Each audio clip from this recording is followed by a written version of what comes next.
As you've been saying, Kristen, the mosquitoes will be out. Staying hydrated, also not a bad idea. Yeah, the other thing to add to that, great food. Oh, yes. The smells down there are immaculate. All right, anyway, let's go. Out the door. Pack up, We're done. go.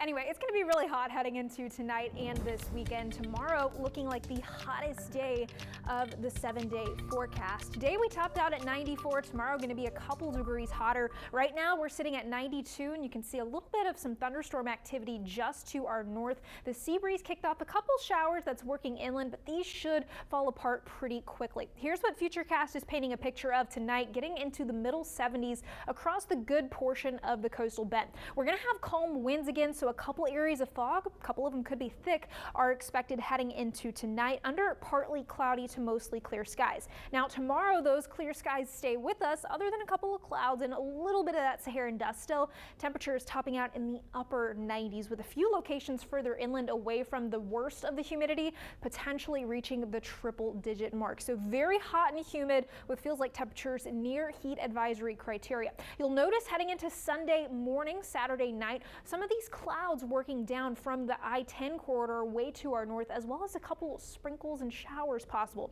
That is going to be outflow from this cold front as it works to the south. You can see this high pressure. That's what's keeping us really hot, as well as really blocking this front from just dropping down into the coastal bend. So you can see some of those showers forming right along into the north of I-10. That's what could potentially come down to us by Sunday morning. Also heading into Saturday afternoon, we're going to be watching potential tropical cyclone number 4 making its way into the Gulf of Mexico. Some of the warmest waters in the Atlantic are here, conditions favorable for development. Now we're expecting the depression to form heading into Saturday as it works its way into the Gulf of Mexico. And as it does and works further north, Tropical Storm Debbie, that is the next name on the list, is expected to form sometime heading into Sunday morning, potentially making landfall heading into Sunday night or Sunday evening. Now this is going to be tugged northward by this trough in the upper levels of the atmosphere. Up until now, this system has been kind of steered along by lower level winds because it's been a weaker system. It's been going over a lot of mountainous terrain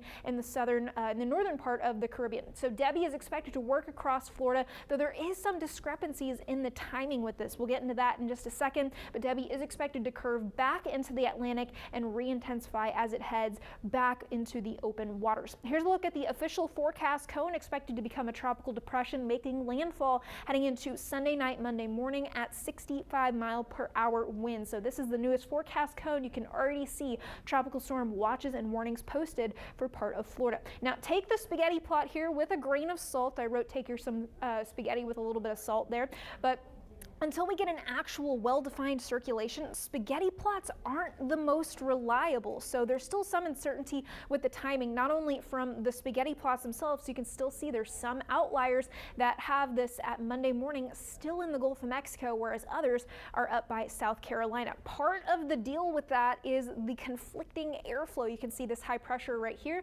going to the northeast and this one going to the southwest. So that discrepancy could act to slow this down. And like I said, it's having favorable conditions, not a lot of wind shear, and some very warm waters are expected to help this intensify to Tropical Storm Debbie. Either way, storm surge and lots of rain is expected over the Florida Peninsula wherever it makes landfall. But for us here in the coastal bend, a lot drier thanks to that big high pressure, which is going to be keeping us nice and toasty heading into tomorrow. Again, that high temperature of 98 degrees with a lot of sunshine.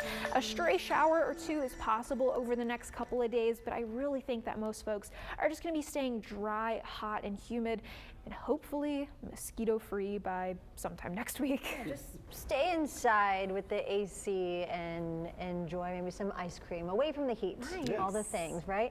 All right, Kristen, thank you.